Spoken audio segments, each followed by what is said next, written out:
c'était un ancien camp de concentration, donc situé au Mille, où il y avait des déportés justement donc, qui étaient amenés pendant la Seconde Guerre mondiale.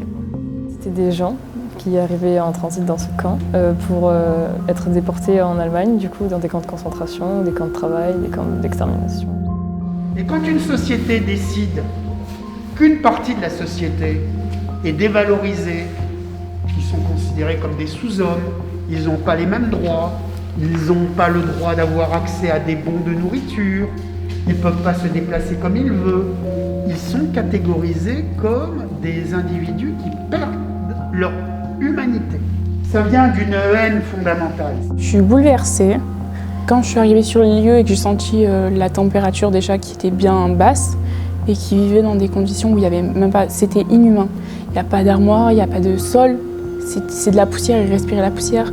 C'était vraiment une ancienne usine où ils ont entassé des personnes. C'est assez prenant quand même de se dire qu'il n'y a même pas 100 ans, il y avait des gens qui avaient été déportés à cet endroit-là pour être forcés de travailler, qui n'étaient pas du tout nourris, qui étaient maltraités, torturés, que ce soit aussi des hommes, des femmes, des enfants, des personnes âgées. Il n'y a pas un lit, il n'y a pas un lavabo, il n'y a pas un médicament, il n'y a pas un biberon, il n'y a pas un goûter, il n'y a rien.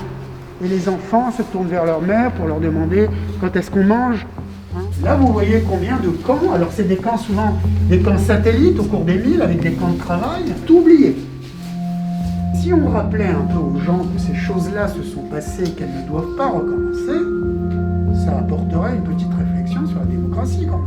Je pense que c'est important aussi que nous, en tant que jeunes, on s'y intéresse pour ne pas oublier cette période et pour justement donc peut-être aussi éviter aussi d'autres événements qui pourraient se produire comme ça. Le rôle, nous, en tant que jeunes, c'est notre devoir de faire perdurer cette période et ne pas l'oublier. Et c'est notre devoir aussi de lutter contre d'autres problèmes similaires qui pourraient arriver maintenant.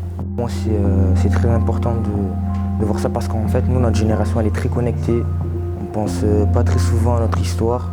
Nous montrer tout ça, ça nous donne non seulement de la culture, et ça nous apprend aussi les erreurs que les anciens ont fait pour ne pas les refaire plus tard.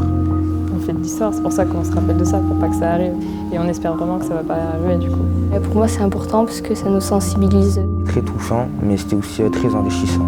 Et c'est important pour nos sensibilités et nous apprendre ce qui s'est passé durant l'histoire. C'est important pour nous aussi qu'on le sache, pour le transmettre à d'autres générations. J'ai un message de ça, c'est qu'il faut apprendre de nos erreurs pour ne plus jamais les refaire dans le futur.